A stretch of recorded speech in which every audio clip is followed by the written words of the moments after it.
every day, the Philippines does more than wait.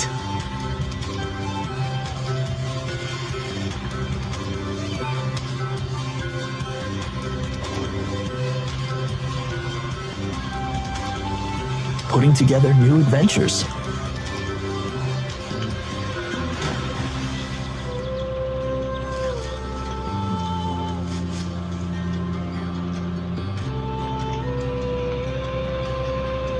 And experiences for you to try. Ilocos is a region in the Philippines encompassing the northern west coast of Luzon Island. Ilocos region is known for its historic site, beaches, and the well-preserved Spanish colonial city of Began. Dating from the 16th century, Began's Mestizo district is characterized by cobblestone street and mansions with wrought iron balconies. Further north, Lapag City is a jumping-off point for the huge Lapaz Sand Dunes. Here in Ilocos, we have a lots of places that you can enjoy. Kaya everyone, halina sa Ilocos. Crisologo in Vigan. Ilocos Sur Province is one of the most beautiful streets in the Philippines. It boasts a dense concentration of centuries-old stone houses, lovely tungsten lamps, and antique cobblestone, where horse-drawn carriages or calesas still to this day are used for transport. In fact, the street is a pedestrian-only zone save for calesas favored for touring the historic sites around town. Calle Crisologo owes its name to the illustrious Ilocano poet, writer, and playwright Governor Marcelino Mena Crisologo. Previously, the street was called Calle de Escolta de Vigan, whose residents were mostly families who profited from the galleon trade that included Ilocos as a key port. When Governor Crisologo died in 1927, the street was renamed Calle Crisologo in his honor. The best time to visit Calle Crisologo and other attractions in Vigan City is during the dry season from November to May, as many of these sites are best explored by walking around. If you wish to avoid chances of rain and the intense summer heat, you can also choose to visit the dry yet colder months of December until February. The month of January sees vegans celebrating different festivals, so this is also a great time to immerse yourself in the town's culture other than its wonderful sights and landmarks. Here in Ilocos, we also have Dancing Fountain after a full day of basking in Vigan's rich heritage and seeing its numerous sites of historic city. And your eventful city tour with a visual musical spectacle provided by its dancing fountain. Installed at Plaza Salcedo, the fountain holds a show every night entertaining tourists and local alike. While the dancing fountain is often the last stop of a whole day tour, there are also several sites around the fountain if you want to make the most of your visit. Kapurpuan Rock Formation, where the Kapurpu Rawan Rock Formation are regarded as one of the most popular rock formation in the Philippines, situated in Bangoy Bay, Ilocos Norte. This geographical attraction get its name from the Ilocano word purao, which means white in English.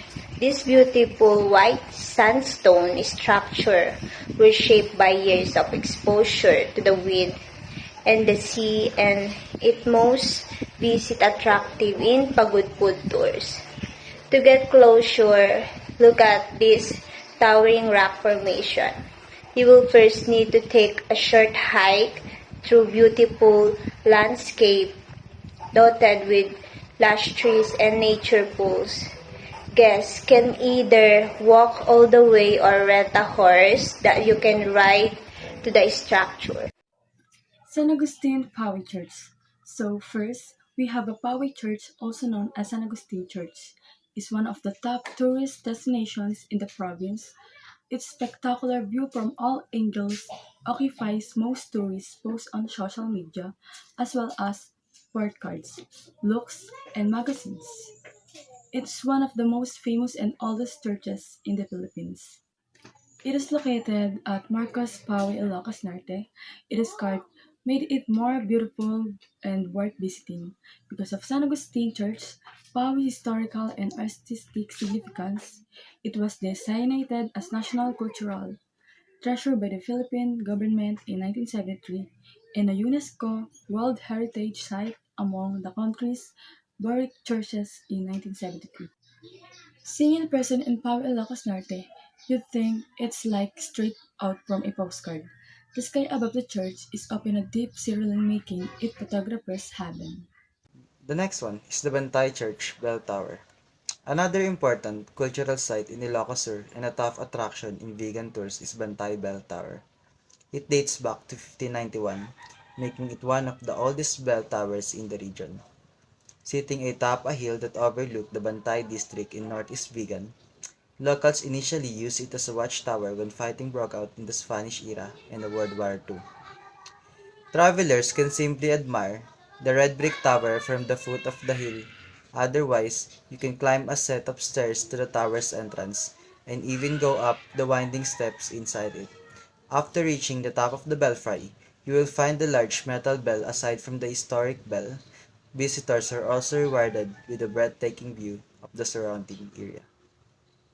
After exploring the Ilocos, of course, hindi mawawala ang masasarap na pagkain, kaya halina't subukan ng pangmalakasang pagkain ng Ilocos. And longanisa. First, we have the vegan longanisa. It is small and plump native sausage, good for about 2 to 3 bites. It is garlicky and has a yellowish color. It can be eaten anytime, even as a bread filling. It is traditional flavored as breakfast, paired together with fried eggs and steamed or fried rice. It is best dipped in Ilocos vinegar with plenty of chili, garlic, and onions. Filipinos cook them in a pan with water. The longanisa cooks on its own fat after the water evaporates, and then it is cooked further until it's slightly caramelized. A tip to avoid crumbling is to place it in the freezer for a while before frying it. Vegan longanisa is said to be the influence of the Mexican salami. The tradition of making this native has existed since the period of the Spanish galleon trade. It is distinct from the other Philippine sausages because of its use of the local sugar cane and vegan-grown garlic, which are major products of the city as well. The Begonias are so fiercely proud of their longanisa that they have made it as the product they would like to be the most known for. They had it recognized as the city's One Town, One Project (OTOP's) selection under this national government program. They've endeavored throughout the years to be the top longanisa producer in the Philippines. Sukang Iloco. To Ilocanos, their very own native vinegar, or the locally known Sukang Iloco, is one of the many staple cuisine products, primarily because of its role in the Ilocano culture and history, particularly as their food condiment or food preservative. Sukang Iloco, which is made from naturally fermented sugarcane, has a strong acidic scent and turbid color, quality distinctive of other vinegars. Its unique taste complements mouth-watering delicacies such as adobo, paksiw, longanisa, and a perfect match for empanada. Another delicacy from Ilocos Norte province would be the empanada. The orange coating is made from muchico rice flour and the orange food coloring. And there are different types of empanada, the ordinary and the special empanada. The difference are the fillings. Ordinary empanada only have the grated unripe green papaya, sauteed mung beans, garlic, and egg, while the special has longanisa or the sausage added beside the fillings from the ordinary empanada. For this municipality of Batak, one of the municipality in Ilocos Norte celebrates the Empanada Festival every the 23rd of June to better promote their most famous product. The main feature of the festival are the float and the street parade which explicate the process of preparing the empanada. Another features of the festival is the contest on preparation, cooking, eating the empanada. The next one is Poki Poki. Poki Poki is a traditional Filipino dish originating from Ilocos. In order to prepare the dish, grilled eggplants are first peeled, then chopped and sauteed with garlic, onions, or shallots and tomatoes. Beaten eggs are then stirred into the pan and the combination is cooked until the dish develops the consistency of slightly wet scrambled eggs. Before serving, it is recommended to season Poki Poki with patis fish sauce. The origin of the name can be traced back to the 1980s when many Filipinos migrated to Hawaii. The word Poki Poki in Hawaii means to cut up or mash, referring to chopped eggplants and tomatoes. Okoy Tiyosco is another famous food from Ilocos that should be listed in your must tries. This crunchy snack is a deep fried fritter made of glutinous rice, butter, shrimp, and various vegetables. You can either eat it alone or pair it with rice and spicy vinegar. Cocina Pisilitas of Grandpa's in Vegan is especially known for their take on okoy. So if you're curious to taste this mouth-watering dish during your Ilocos Sur adventure, you know where to go. Tupig. Tupig, also known as intemtem or kangkanen, is a Filipino rice cake originating from northwestern Luzon, particularly the regions of Pangasinan, Tarlac, and Ilocos. It is made from ground slightly fermented soaked glutinous rice mixed with coconut milk, muscovado, sugar, and young coconut strips. A classic Ilocano street snack made with glutinous rice, also known as malagkit, diced mango, fresh coconut milk, and shredded young coconut, all wrapped in fresh banana leaves and grilled over hot charcoal. Bagnet, locally known as chicharon or deep fried pork meat. The delicacy is actually one of the native food in Ilocos Norte, Philippines. The biggest bagnet originators come from Lawag, Ilocos Norte, and Nerbitown, San Nicolas, and Batak.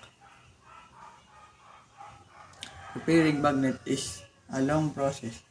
Cuts from the pig meat are made in bagnet. Pork cuts are placed in sinubyan or silyasi, a very large iron pot to boil.